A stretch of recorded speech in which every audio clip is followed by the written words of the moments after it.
its height so great, the pillars so wide, it was as if Heavenstone were built for giants instead of men. Marius led them down the crimson carpet, through guarded doorways and halls covered with enormous paintings of ancient lands. Snow-capped mountains, endless deserts swirling with sand in great dunes, forests with trees so tall and branches so thick the sun struggled to pierce through to the exotic life hunting and hiding beneath the canopy. The world prior to ascension. A vital reminder of all the beauty they'd lost. At last, they stopped before a simple wooden door guarded by a knight armed with a halberd. Liam kept his frown hidden. He'd passed this unassuming door many times, but had never seen anyone going in or out.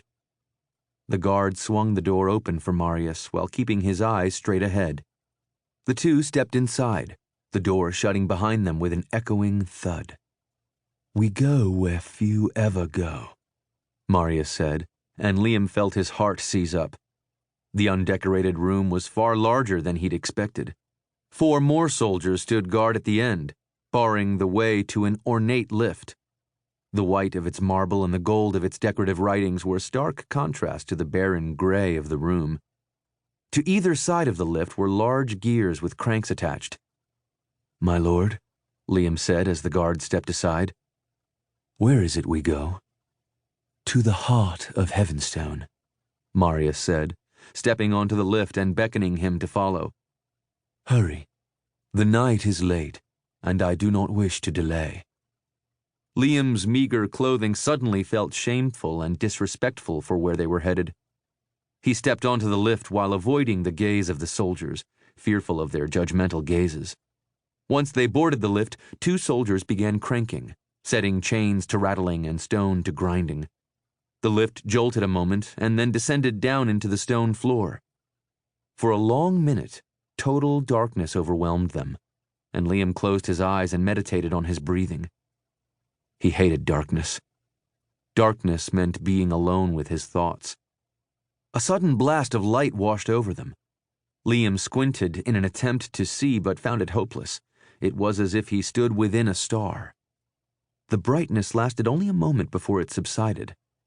Liam glanced above his head, and through the colored blotches he saw the dimming light of more than 30 light elements embedded into the wall. "A necessary precaution," Marius said, answering his unspoken question. "The Shadowborn can take many forms, but none will survive the holy light of our beloved angels." The lift slowed, revealing their destination. It was a single room, with little space between them and the 12 soldiers bowed low in respect. Filling the entire wall opposite the lift was a massive pair of doors. So great was its size that 12 silver chains, 6 on either side, were required to open it. Its stone was pure white marble and heavily decorated with gold leaf. Liam felt his knees go weak. There were many names for this place.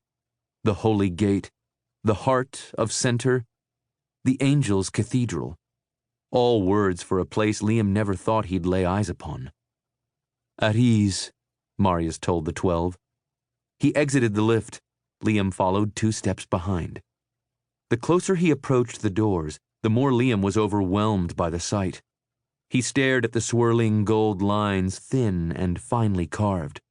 They looped and twisted unendingly, patiently spelling out words of worship and praise to the heavens above, unceasing no matter how long one stood before the doors and read.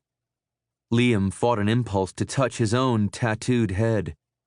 His marks were similar, but they were not written with the purity of gold, nor were they words of worship.